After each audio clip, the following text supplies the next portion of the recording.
Hi, and welcome to the video we've all been waiting for, most of all me, everything I know about twin flames. So, number one, most important thing to know is that what people call a twin flame relationship is, in fact, a process of self-realization and self-embodiment, I would call a process of finding your authentic self, or finding a self that is becoming aware of a self that would be your spiritual truth, so to speak, or the truth of your soul. That is what it is. So if you're approaching this landscape from any other angle, you will suffer. Just because it is not appropriate, you will not achieve your aims. This process triggers what I would call the ego, which is the self that says, I want now, basically. It triggers the experience of desire, and it really redirects you to desire yourself. What you're really desiring is the embodiment of your soul. And unless you're seeking to the embodiment of your soul, unless it's a personal experience for you, you will suffer. And that suffering is what has been exploited in these kind of like twin flames universe-esque stories. And to a certain extent, with people that I've been working with and have worked with over my 10-year stint of working in this arena, where there has been a kind of disconnect, where people have basically tried to use me and my wisdom and my information to get with their twin flame or whatever, or come into union with their twin flame, or essentially be in a romantic relationship with their twin flame, so to speak, which is not, can be a part of your self-realization, but is not the aim. So if your aim is for that, you're going to miss out on all those other parts. And honestly, probably 95% of the people that I work with, I have to say that most of the people that it's an amazing group of people that can work with me without wanting to get what they want, without working in ego, honestly. Most people that aren't working in ego, they don't need me. People that are working with me are essentially connected to my soul family, so to speak, and or have the capacity to grow their self-realization, their self, essentially with me, as in we're taking it beyond, we're actually moving into that space. And this was the only kind of thing I was interested in. But what happened to me personally is that the harder, it was impossible to be in the space without triggering this ego stuff, it seemed. And people were just really holding on to that and just wanting to abuse me, honestly. But not even, well, abuse my time, but abuse, let's just say, love, the process, to just get into a romantic relationship. And if you're doing that, you will suffer, and again, you will abuse people. You will abuse and be abused, because you will essentially just be trying to manipulating people, trying to get what you want out of people. You'll become parasitic.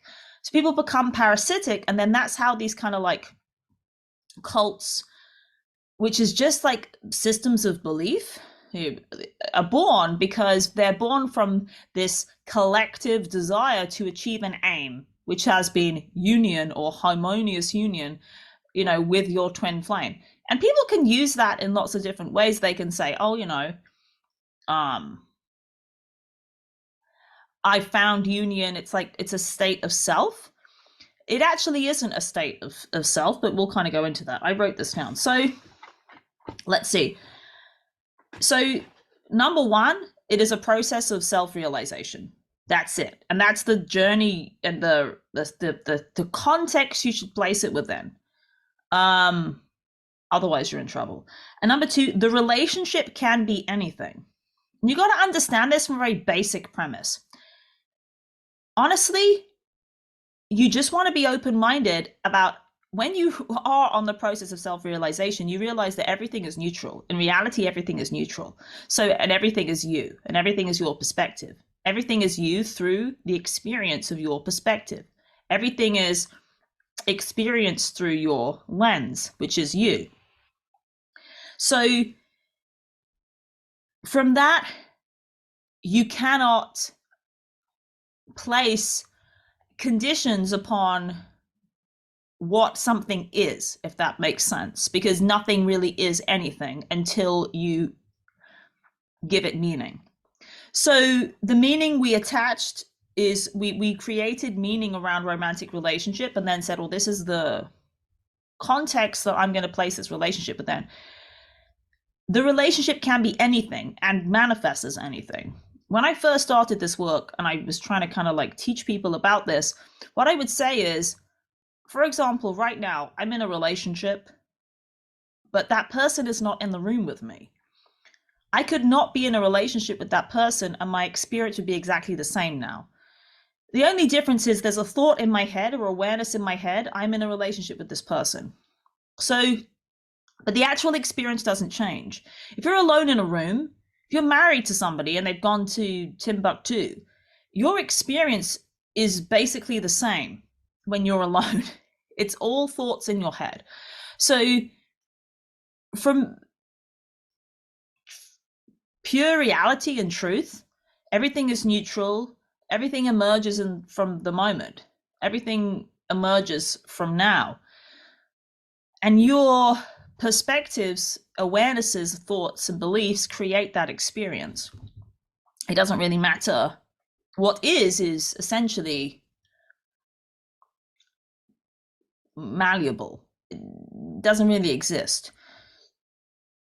So your experience is yours and yours alone. And when I was working with people that were, this is right at the beginning, I'm talking 8-9 years ago, when I was working with people trying to kind of like explain how it doesn't matter where this person is and what they're doing in relationship to you or anyone, just to get them into this presence and awareness, I would say, look, there's no difference in circumstance. You could be lying on your bed in your bedroom now and in a relationship with this person, and nothing that's happening now is different. So nothing changes apart from this awareness. And you can say, oh yeah, well, that person knows they're in a relationship with me, like they're not gonna behave in this way, blah, blah, blah, blah, blah. But that's just not the ultimate reality of your experience.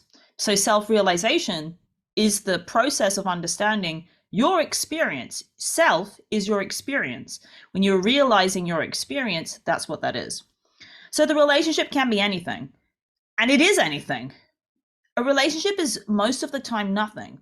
Unless you're with somebody 24 hours a day, unless you're actually interacting with someone, your relationship is in your head. So think about people you don't see very often. I have lots of my close friends I don't see very often because they don't live in the same country as me. That doesn't change our relationship. And if people are in front of you, basically be in relationship with them, relate to them. You are relating to them. If they're not in front of you and you're not physically relating with them, you're just relating with them in your mind. And that becomes your reality. So the relationships, or most of our relationships, are frequently non-existent. They're just in our minds, most of them. Because think how many people you know, think how many people you love. If you're not spending time with them, they only exist in your mind. And you only exist in their mind. So frequently our relationships are in reality fabricated most of the time. Okay, so number 3 I've written down here. Sex almost always makes it worse, will increase suffering, essentially. This was something that when I was first kind of like moving through information for people right at the beginning, it always just came through, don't do that, don't do that, don't do that, don't do that, don't do that. And we can go into this. I personally don't believe that anybody really knows how to, or is having real, let's call it spiritual connection in the sexual act in the world, honestly. And the reason why I say that is we're not connected to the full capacity of our physical bodies collectively. So, and this is kind of moving into the rest of the story. So essentially, you cannot have sex. I've got lipstick on my teeth. You cannot have sex with someone if you're not connected with your body. And this is kind of like bringing in this other piece, which is about the collective. So if you're, well, basically, I'll just stop it there. I will say that from at this point in time, making this, it's impossible for you to have a genuine sexual connection with a twin flame. With a genuine, I would say a high frequency relationship interaction, right? It's impossible to do that because collectively we're not operating that frequency and embodiment. The physical capacity of the body, if that makes sense, isn't achieved. That's why you can't do that, because it's literally impossible. So there we go. Then this is connected up to the premise of a union. So union, if you want union to mean you have a physical relationship, as in an interaction, I don't know, again, it's impossible to quantify, but what you would call a healthy, interactive, physical relationship with your twin flame, that is achieved through self-embodiment. And here's what nobody is talking about. Having worked with many powerful souls, really, really powerful souls, because this is kind of maybe another point, you are a superpower soul if you've come here to embody this. So having worked with a lot of those souls, you cannot embody your soul if the collective frequencies that are available to you in terms of the physicality that's available isn't possible to manifest. So there have been times on Earth, 100%, whereby we have had different capacities. So essentially, all of the energy that we put into conflict, war, fighting, which is a lot of energy. I mean, collectively as humanity, all of that energy is creative energy. If the energy that we put in, and this is manifest all the time in twin flame interaction where there is conflict and the energy is put into the conflict, I want this, I want the opposite, let's fight. The reason why that's the reason for separation is because to put your energy into conflict is not you're never going to reach union or self-realization, self-embodiment. So self-realization is awareness of self, and I would say self-embodiment is the physical manifestation of that.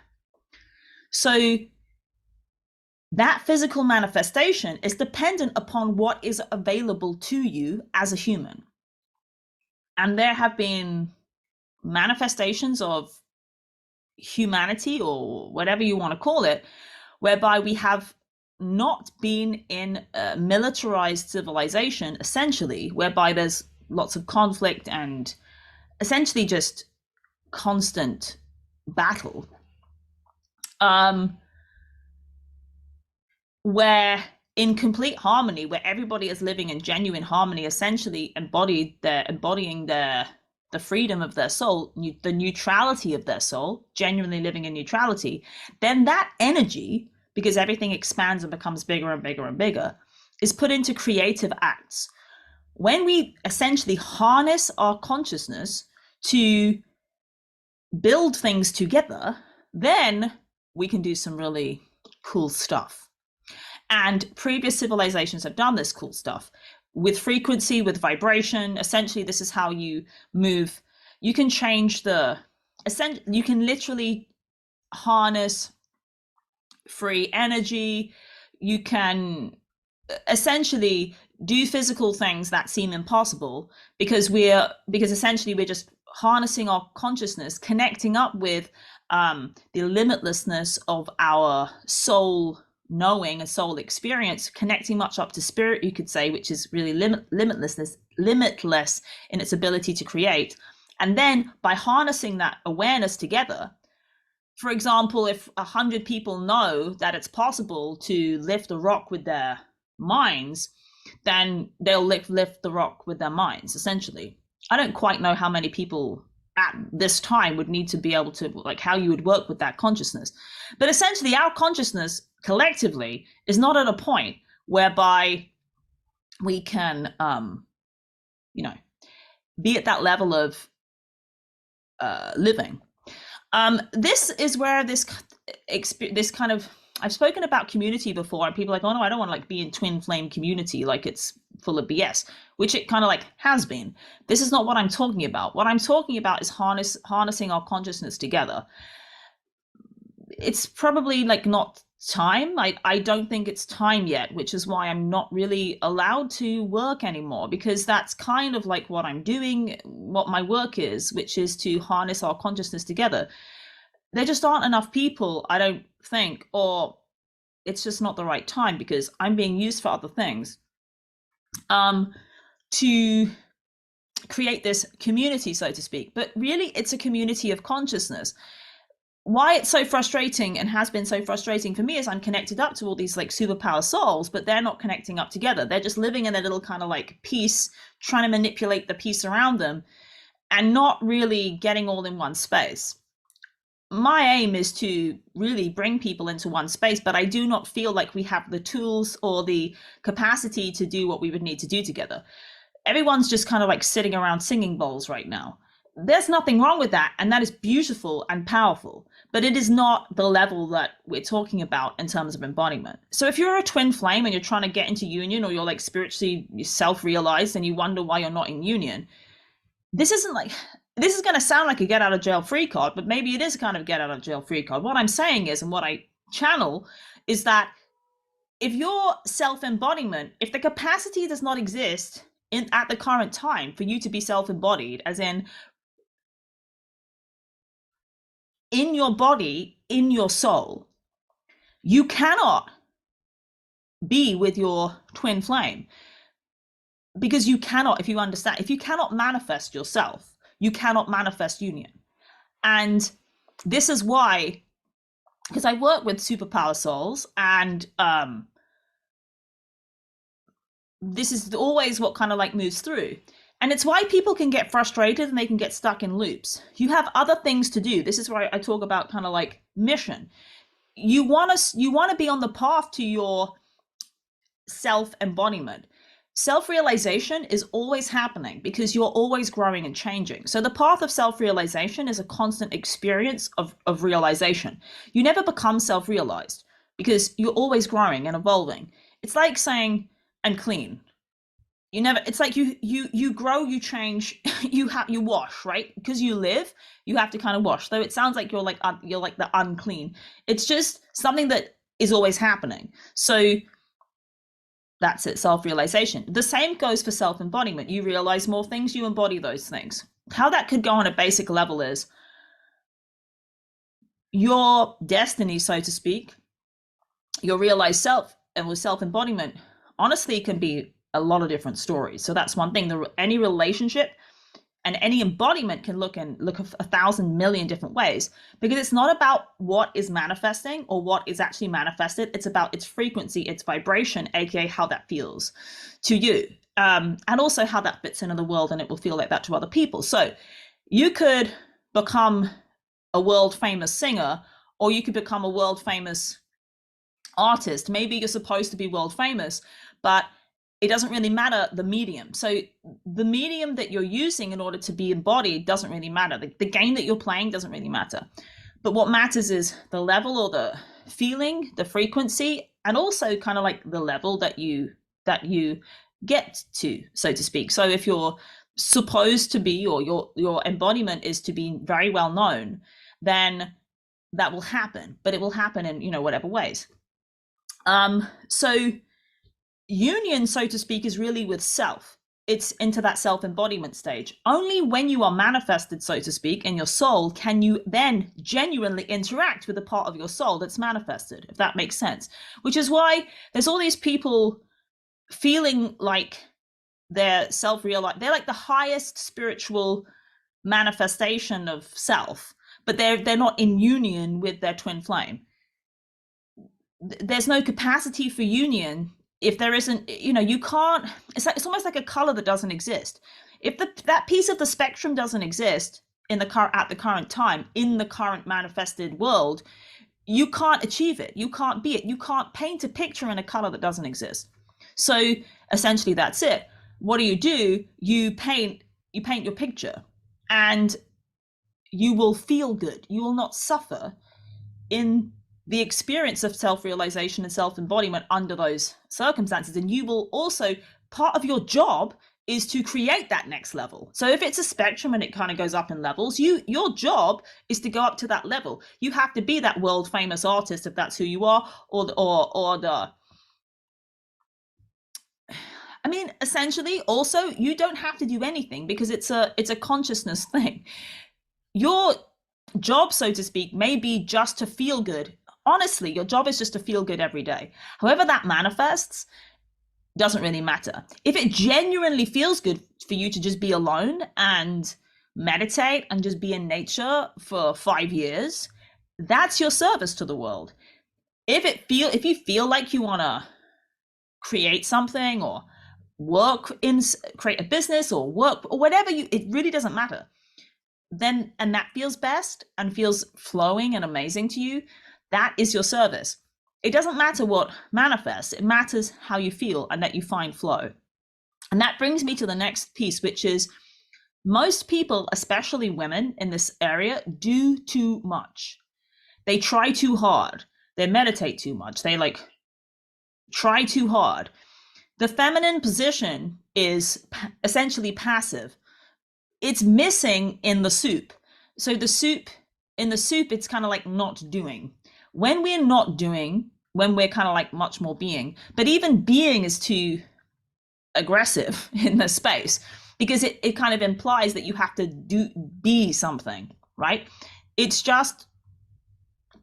almost more negative than that, as in more spacious than that, more you're creating space for something to happen. So it's almost like sleep. The ultimate state of beingness, we could say, is just to be sleep. You are present, but you're not doing anything. Meditation can be that sort of space. You can go into that space, but essentially it's resting your consciousness, resting your creative consciousness, and just floating. That's the feminine piece. That's really what you want to be doing. But it's not really how things are going to manifest. When you're in that space, you're just connecting up with that piece of the pie.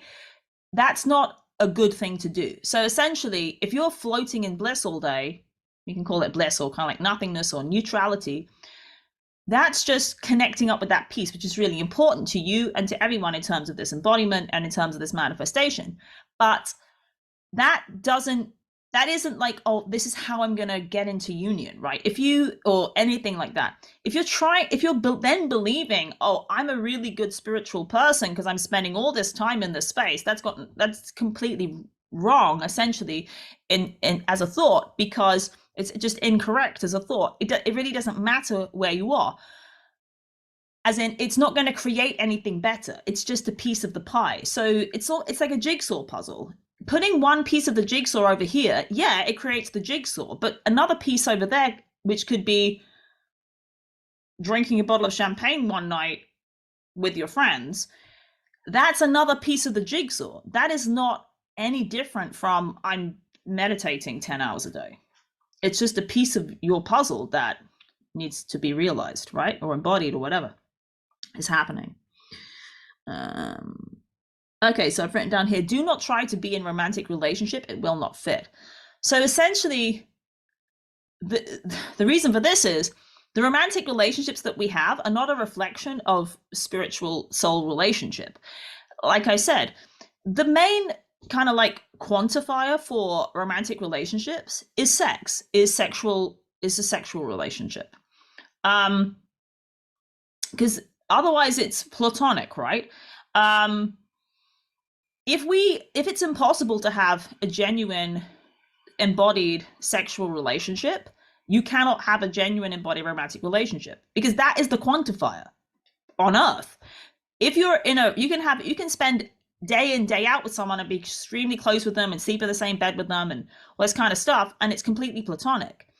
It's only when things start to get sexual, as in there's some sort of like physical interchange and physical kind of like meeting of bodies, that the romantic relationship exists, which is the design of humanity, because we procreate that way. And I would say that is the best way for us to procreate. And or the design, the God designed, biologically designed way. And I can already feel there's a lot of like movement around that area, but essentially that's where it's come from, because if we don't have that physical interaction, we die out. So if we want to evolve in terms of relating to one another, it is really important that we evolve sexually. Taking sex out of the equation for reproduction is not good for the evolution of our souls through humanity, unfortunately. It just isn't, because we lose the desire or the motivation to understand masculine and feminine energies and how they interact, and learning how to interact with one another. If we don't have to have sex in order to procreate, we don't evolve sexually, and then we don't evolve. Sex starts to devolve, so to speak, into a very disconnected, disassociated,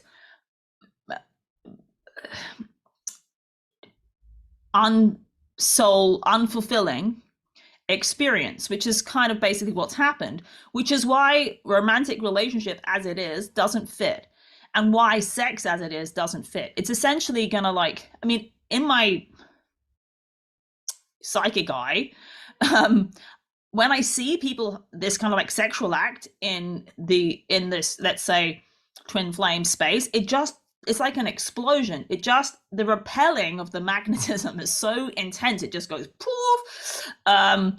It's just a no.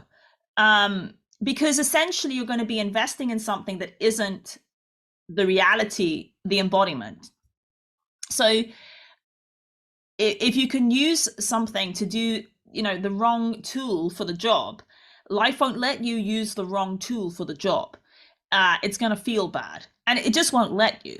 So if you're wanting to enter into a sexual relationship with a twin flame and you're not, and you seem like you're self-realized, and you seem like you're really on the path and really living authentically, you just have to be aware, because awareness is the first thing, that humanity, essentially the capacity that we all have to manifest and embody our consciousness, like I was saying about our capacity to really perform miracles and do amazing stuff, which is where the Christ consciousness and all those stories come in, because the ability to perform miracles is essentially dependent upon harnessing our collective consciousness. When that level of capacity, physical capacity, has been reached by humanity, then twin flames will be able to use their physical capacity in an interactive way, if that makes sense, have sex, right? So people that I would call twin flames, maybe they're just like the top tier of twin flames. I don't know about all these people that are saying that they're in union and they're in sexual relationships. I would say that their soul isn't here to manifest itself to this level of to this capacity. That's what I would say. And that doesn't mean that it's any less of a soul. It just means that that's not what the souls come here to do. So it's not that, genuinely anybody can say, I'm in a relationship with my twin flame. I mean, anybody. So that doesn't mean anything.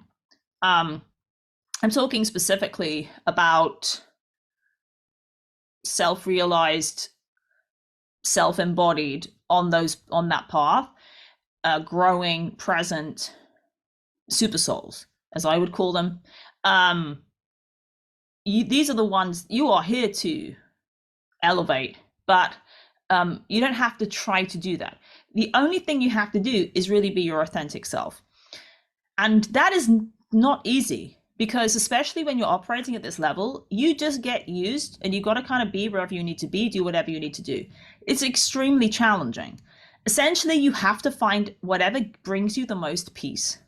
This is literally Twin Flame Hack 101. Find whatever brings you the most peace. You might think that, oh, if I just get this circumstance, that's going to bring me peace. It will never bring you peace. Trying to achieve a circumstance will never bring you peace. Trying to achieve something in the future is not peace.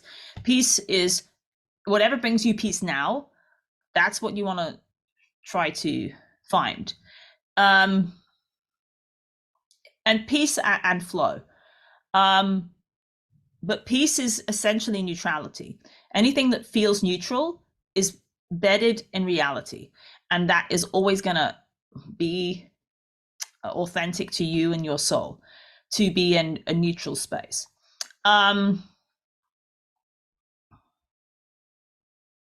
I've written here, spirit is not life as we live it. Yeah, spirit is not life as we live it. So essentially,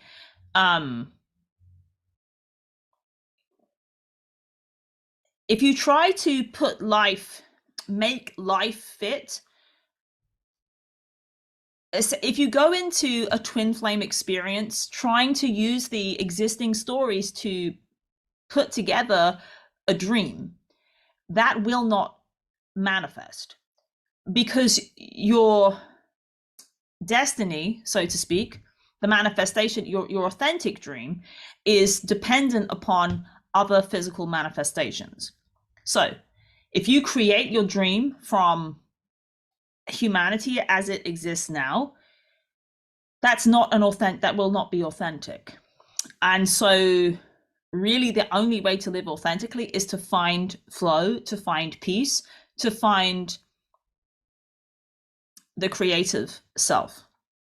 And that feels pretty complete. I think I got it all out there. So thank you very much for watching, especially if you got all the way to the end. Please share this with anybody that you feel like it would be helpful for. And I mean, thank you so much, because this has been kind of like waiting in the wings for a while. And thank you for receiving, thank you for listening, thank you for watching, because it is that has enabled this to move through. Namaste, and thank you very much.